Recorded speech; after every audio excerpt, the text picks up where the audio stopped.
మీనరాశి వారికి సెప్టెంబర్ నెలలో ఆరోగ్యం, విద్య, ఉద్యోగం, ఆర్థిక స్థితి, కుటుంబం మరియు వ్యాపారానికి సంబంధించిన సంపూర్ణ గోచార ఫలితాల గురించి తెలుసుకుందాము. వీడియో చివరి దాకా చూస్తేనే అర్థమవుతుంది. గోచార ఫలితాలు సెప్టెంబర్లో ఎలా ఉన్నాయంటే అవకాశాలు మరియు సవాలు మిశ్రమంగా ఉంటాయి.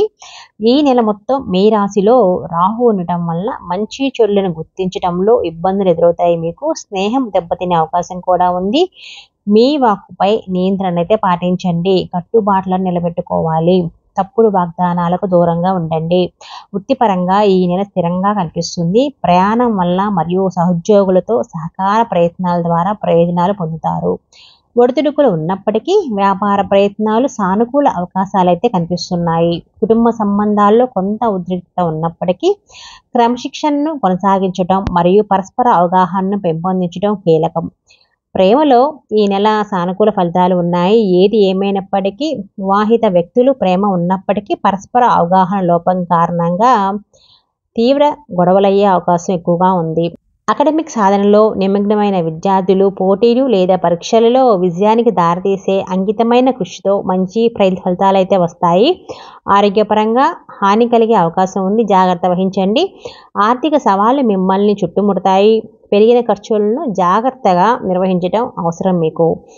కుటుంబ పరంగా చూసుకుంటే కుటుంబంలో మితమైన సానుకూల ఫలితాలు వచ్చే అవకాశం ఉంది. 2వ ఇంటి అధిపతి అయిన కుజుడు ఈ నెల మొత్తం మీ 4వ ఇంట్లో ఉంటాడు. ఇది మీ ఇల్లు మరియు ఆస్తిపై, కుటుంబ సభ్యులపై నుండి పూర్తి దృష్టి ఆకర్షించగలదనమాట. మౌఖిక సంభాషణలు అవసరం కావచ్చు మీకు. 12వ ఇంటిలో తిరోగమన శని మాసం మొత్తం 4వ ఇంటిపై తన దృష్టి ఉండటంతో బయట వ్యక్తులు కుటుంబ వ్యవహారాల్లో జోక్యం చేసుకోకుండా జాగ్రత్త వహించండి. లేకపోతే సమస్యలు తలెత్తుతాయి మీకు. మీ తండ్రి మరియు పూర్వీకుల సంబంధాల ద్వారా కొంత ఆర్థిక లాభాలు, కుటుంబ ఆస్తిని పొందే అవకాశం ఉండవచ్చు. కానీ కుటుంబంలో కొన్ని ఆటంకాలు అయితే ఉంటాయి.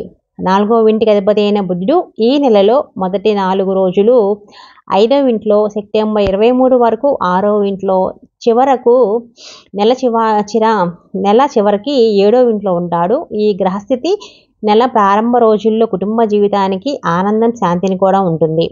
నెల మధ్యలో సవాలు స్టార్ట్ అవుతాయి మీకు.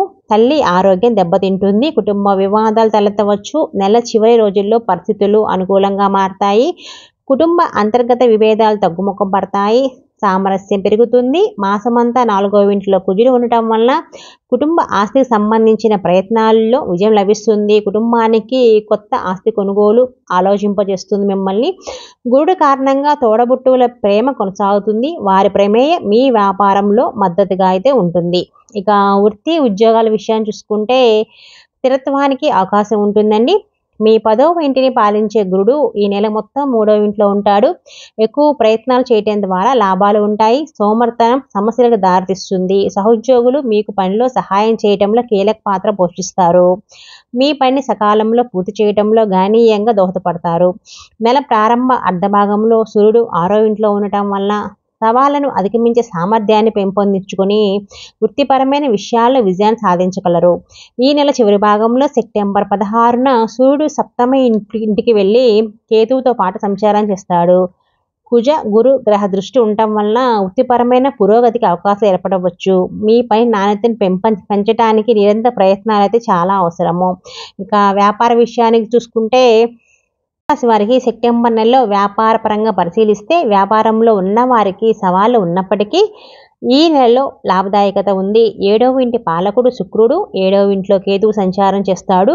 కుజు గురు గ్రహ దృష్టి ఉండటం వల్ల వ్యాపార భాగస్వాములతో సానుకూల సంబంధాలు కొనసాగించడం వల్ల సామర్థ్యాన్ని అయితే ఇస్తుందన్నమాట. అది మీ విజయానికి దోహదపడుతుంది. 7వ ఇంటిని పాలించే బుధుడు ఈ నెల 5వ ఇంట్లో సంచారం చేస్తాడు. అందువల్ల మీ ఆదాయాన్ని, వ్యాపార పురోగతిని పెంచుతుంది. సెప్టెంబర్ 4 నుండి బుధుడు సింహరాశిలోకి 6వ ఇంట్లో వెళ్తున్నందున వ్యాపార ఆర్థిక విషయాల్లో వెంచర్లలో పెట్టుబడి పెట్టే అవకాశం కూడా ఉంది. అంతర్జాతీయ పరిచయాలు ప్రయోజనకరంగా కూడా ఉంటాయి మీకు. సెప్టెంబర్ 23న బుధుడు కన్యా రాశిలో 7వ ఇంట్లో ప్రవేశించడంతో వ్యాపారంలో గణనీయమైన విజయం అయితే వస్తుంది. అది మీరు ఊహిస్తారు కూడా. అనుకూల పరిస్థితులతో కూడి ఉంటుంది అని చెప్పొచ్చు. ఇక ఆర్థిక స్థితి చూసుకుంటే నెలలో మిశ్రమ ఫలితాలు కనపడుతున్నాయి. నెల ప్రారంభంలో 5వ ఇంట్లో ఉన్న బుధుడు దృష్టి 11వ ఇంటిపై ఉంటుంది. వ్యాపార ప్రయోజనాలు ఉంటాయి. బృహస్పతి ఈ నెల మొత్తం 3వ ఇంట్లో ఉంటాడు. మీ 11వ ఇంటిపై దృష్టి ఉంటుంది. మీ ఆర్థిక పురోగతికి తోడ్పడతాడు. 4వ ఇంట్లో ఉన్న కుజుడు స్థిరమైన ఆస్తిని పొందే అవకాశంతో పాటు పూర్వీకుల సంపద ద్వారా కొత్త కుటుంబ ఆస్తులను సంపాదించడం, విజయం సాధించవచ్చు. మీరు మీ 7వ 11వ స్థానాలపై కుజుడు ప్రభావం వలన వ్యాపారంలో విజయం, అనుకూలమైన ఆర్థిక లాభాలు ఉంటాయి. అయితే నెల ప్రారంభంలో 6వ ఇంట్లోని సూర్యుడు 12వ ఇంటిపై దృష్టి పెడతాడు. దీనివల్ల ప్రభుత్వ రంగం నుండి లాభాలు ఉన్నప్పటికీ కొన్ని ఖర్చులు అయితే ఉంటాయి. ఏదేమైనప్పటికీ ఈ నెలలో 12వ ఇంట్లో తిరోగమన శ్రేణి స్థిరంగా కొనసాగుతున్న కారణంగా ఖర్చులు ఉంటాయి మీకు. నెల చివరి భాగంలో సూర్యుడు, బుధుడు ఇద్దరూ 6వ ఇంటి నుండి 7వ ఇంటికి పరివర్తన చెందుతారు. ఖర్చులపై అధిక నియంత్రణ అందించవచ్చు మీకు. అయినప్పటికీ కొన్ని ఖర్చులపై ఇప్పటికీ శ్రద్ధ అవసరం మీకు. మీ స్వంత రాశిలో ఉన్న రాహువు అస్థిరతను కలగచేస్తాడు. కాబట్టి స్థిరమైన ఆర్థిక స్థితిని కాపాడుకోవడానికి తప్పులు మరియు పరిస్థితులను పరిష్కరించడం గురించి జాగ్రత్తగా ఆలోచించండి. ఇక ఆరోగ్య విషయానికి వస్తే అనుకూలంగా ఉండకపోవచ్చు అని చెప్పొచ్చు. మీ రాజ్యాధిపతి గురుడు 3వ ఇంట్లో ఉంటాడు. ఇది స్పష్టమైన సానుకూల లేదా ప్రతికూల లక్షణాలు కలిగి ఉండడు. కానీ నెల పొడవునా మీ రాశిలో రాహు ఉండటం వల్ల మీ ఆరోగ్యం పట్ల అజాగ్రత్తగా ఉండవచ్చు అని చెప్తుంది. మీ ఆరోగ్యం పట్ల శ్రద్ధ లేకపోవడం వల్ల మిమ్మల్ని అనారోగ్య ప్రమాదాలకు గురిచేస్తుంది. మొత్తంగా నెలలో మీ 12వ ఇంట్లో తిరోగమన స్థితి మీ ఆరోగ్యంపై ప్రతికూల ప్రభావాలను కలిగిస్తుంది. బహుశా మీ పాదాలకు గాయాలు లేదా బెణుకులు వంటి పరిస్థితులకు దారితీయవచ్చు. కళ్ళల్లో అలర్జీ ఆందోళనకు కారణం అవ్వచ్చు. భుజాలు, కీళ్ళు మరియు ఆర్థరైటిస్ వంటి పరిస్థితులకు సంబంధించిన సమస్యల నుండి కూడా మీకు రావచ్చు. అందుకని ముందుగా జాగ్రత్త వహించండి. ప్రేమ, వివాహం, వ్యక్తిగత సంబంధానికి వస్తే మీ ప్రేమ జీవితాన్ని పరిశీలిస్తే మీరు ప్రస్తుతం ప్రేమ సంబంధంలో ఉన్నట్లయితే ఈ నెల అంత స్థిరంగా ఉండే అవకాశం ఉంది. నెల ప్రారంభంలో బుధుడు మీ 5వ ఇంట్లో ఉంటాడు. మీ ప్రేమ వ్యక్తీకరణను తీవ్రతరం చేస్తాడు.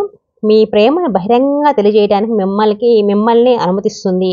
మీ భాగస్వామి హృదయంలో మీ కోసం ప్రత్యేక స్థానాన్ని అయితే ఏర్పరచుకుంటారు. హృదయపూర్వక సంభాషణల ద్వారా సంబంధం అభివృద్ధి చెందుతుంది. సెప్టెంబర్ 4 తర్వాత బుధుడు 6వ ఇంటికి వెళ్ళిపోతాడు. అది కొన్ని అపార్థాల, వివాదాలకు కూడా దారితీస్తుంది. ఈ సమయంలో విశ్వసనీయ స్నేహితుడి వద్దకు మద్దతు మీ సంబంధాన్ని మెరుగుపరచడం కీలక పాత్ర అయితే పోషిస్తారు. నెల మొదటి భాగంలో వివాహితులైన వ్యక్తులకు కుజుడు మరియు బృహస్పతి దృష్టి 7వ ఇంటిపై ఉంటుంది. 7వ ఇంట్లో శుక్రుడు మరియు కేతువు కలిసి ఉన్నారు కాబట్టి ఈ అమరిక అపార్థాలు, అనుమానాలు తలెత్తే అవకాశం ఉన్నందున జాగ్రత్త వహించండి. ఏదేమైనప్పటికీ ఈ సంబంధానికి మద్దతు ఇవ్వడంలో బృహస్పతి ప్రభావం కొనసాగుతుంది. సెప్టెంబర్ 18 నుండి శుక్రుడు తులారాశిలో 8వ ఇంటికి మారతాడు. కుటుంబ సమావేశాలు లేదా అత్తమామల ఇంటిలో జరిగే కార్యక్రమాల్లో పాల్గొనడానికి, కుటుంబ జీవితంలో సంతృప్తిని పెంపొందించడానికి అవకాశం కల్పిస్తుంది. మీ జీవిత భాగస్వామితో దీర్ఘకాలంగా మీ మనసులో ఉన్న సమస్యలు పరిష్కరించుకోవాలని సిఫార్సు చేస్తారు. సెప్టెంబర్ 23 నుండి 7వ ఇంట్లో బుధుడు ఉండటం మీ సంబంధాన్ని మరింత బలపరుస్తుందని చెప్పొచ్చు. ఇక విద్యార్థుల విషయానికి వస్తే మంచి పురోగతి ఉంటుందండి. తత్వశాస్త్రం మరియు మతానికి సంబంధించిన ఉన్నత విద్యను అభ్యసించడానికి ఆసక్తి కలిగి ఉంటారు వీళ్ళు. మీరు పోటీ పరీక్షలో విజయం సాధిస్తారు. ప్రోగ్రామింగ్, ఇన్ఫర్మేషన్ టెక్నాలజీ, మీరు మరింత విజ్ఞానాన్ని పొందవచ్చు. వాటి ద్వారా విద్యార్థులు తెలివితేటలు కూడా మెరుగుపడతాయి. విదేశాలలో ఉన్నత విద్యను పొందే అవకాశం కూడా ఉంది వీళ్ళకి. అదేవిధంగా విద్యార్థులు పరిశోధన సంబంధించిన విషయాలపై కూడా ఆసక్తి చూపుతారు. ఇక మేన్ రాశి వారు పాటించవలసిన పరిహారాలు: ఆరోగ్యం పొందడానికి కోసము మీరు శ్రీ విష్ణు సహస్రనామ స్తోత్రాన్ని క్రమం తప్పకుండా చదవడం అలవాటు చేసుకోండి, లేదంటే వినండి. ప్రధాన సమస్యలు తగ్గుముఖం పట్టడానికైతే శ్రీ కాలభైరవ అష్టకం పఠించండి. శనివారంలో సాయంత్రం దీపం వెలిగించి శ్రీ హనుమాన్ చాలీసాను 7 సార్లు పఠించడం వల్ల మీకు విశేషమైన ప్రయోజనాలు అయితే చేకూరుతాయి. వీడియో మనకు నచ్చితే లైక్ చేసి కామెంట్ చేయండి.